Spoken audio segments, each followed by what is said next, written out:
we're here tonight is because we oppose those bad policies because we knew it was bad policy, not because we want to be against or for this or that. Reclaiming my time, gentlemen, you have gotten on to a subject that I definitely wanted to get to tonight.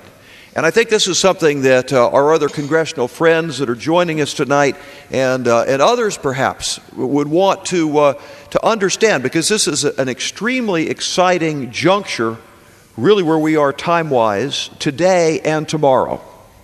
And if you will, and you jump in, but I want to recreate what happened here on the floor just less than 2 weeks ago. First of all, we voted for a measure that said that when this great big bill, this big supposedly stimulus bill, which I somehow call porculus bill, when it comes out, we're going to have 48 hours to read the 1,000+ pages. So we have some idea of what's in this bill. And everybody in this floor voted that we would have 48 hours to have time to look at what was in this bill.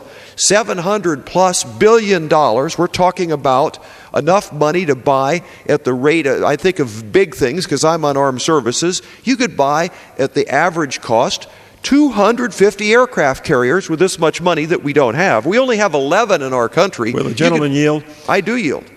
We have to borrow that money. That is all borrowed money, $787 billion.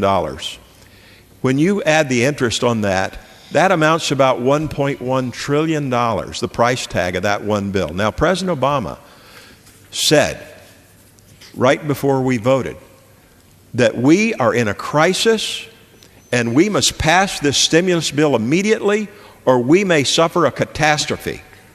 Now, that is the kind of rhetoric that scares the market. Right. You know, and that is, we need to stay away from the rhetoric of fear and panic and disaster and catastrophe, a lot of which has been used to pass these bills. That bill you're referring to was 1,174 pages long. It wasn't put on the web until after midnight. The next morning at 9 o'clock, we were debating and voting on that bill. Yeah, not one member had a chance to read that bill. That is legislative malpractice. Reclaim my time. So what happens? We vote for 48 hours, the bill comes along, and we're supposed to have 48 hours, and we get a copy of it at 11:30 Thursday night. 1,100+ pages, more than 1,000 pages, as you said. So we get a copy of it. Of course, we have lots of staffers sitting around at 11:30 just waiting for the bill, right? The next day, what do? We vote on the bill.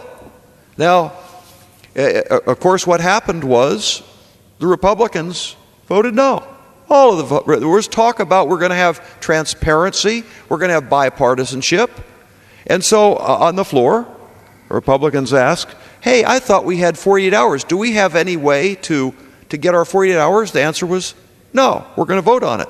Now, we didn't like that, partly because of the tremendous cost of it, but also because what's hidden in that 1,000+ pages, which brings us up to today.